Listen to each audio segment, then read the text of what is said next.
It's August 26th and the London session hasn't opened yet, so we're setting up for a potential short here on the Euro chart. And before I get into that, let me introduce myself. This is Neil Hughes, FibMaster from FibMarkets.com. If you want to see some great trades, go over to FibMarkets.com, click on the trading desk icon over here, and you'll be able to see some excellent recent trades over there. And I've got some free lessons on Fibonacci trading. If you go to resources here, and there we go, FibMarkets free email lessons. Click on that if you want to download some lessons. Let's look at the Euro chart.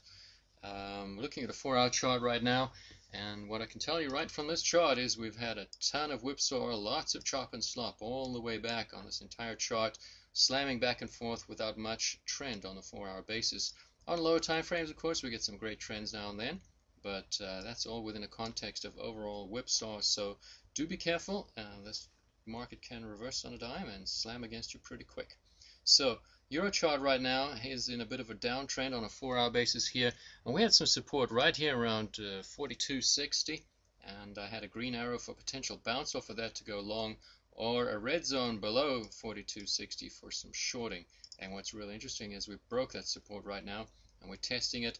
There's still a chance it wants to rally back up above there and get back into this chop and slop here, this whipsaw zone, and potentially give us some longs again.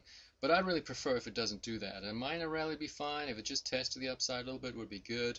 But I'd like it to hammer back down below 42.60 so we can get some shorting action, potentially reaching all the way down to 40.50 over time. Maybe even down to the price swing low here at 40.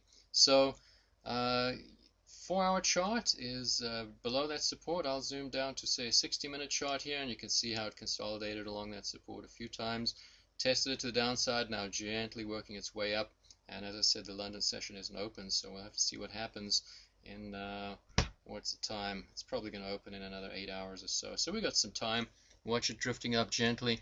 And there's some fib resistance also right around 42.60. So I've got some prior support at 42.60 and some resistance at 42.60.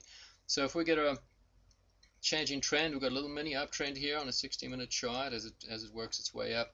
If we get a changing trend to the downside, we could look at shorting. And if we manage to take out that swing low of today, which I currently have at 42 even, if we take that out, then we can short rallies after that. Any weak rallies below 42 would be shortable on now I'm thinking of time frames below 4 hours, so that would be 4-hour, 60-minute, 30-minute, 15, 10, 5-minute charts. We can short rallies as long as we get a 60-minute or a 4-hour trend to the downside, and we're putting in those low swing highs, low swing lows. So that's a potential setup on the Euro for the coming London session, and all of that opportunity is cancelled. If we get up above 42.60 and 43, we're not in shorting zone anymore. Forget about it. That's a different scenario completely. May be able to trade some longs, but I'm really concerned about all this whipsaw to the left here up around 43. So it's not very attractive, and that's why I'm chomping at the bit here to break 42.60 and head on down. I prefer the shorting zone. It's much cleaner, less whipsaw down there. Let's see if it'll give it to us.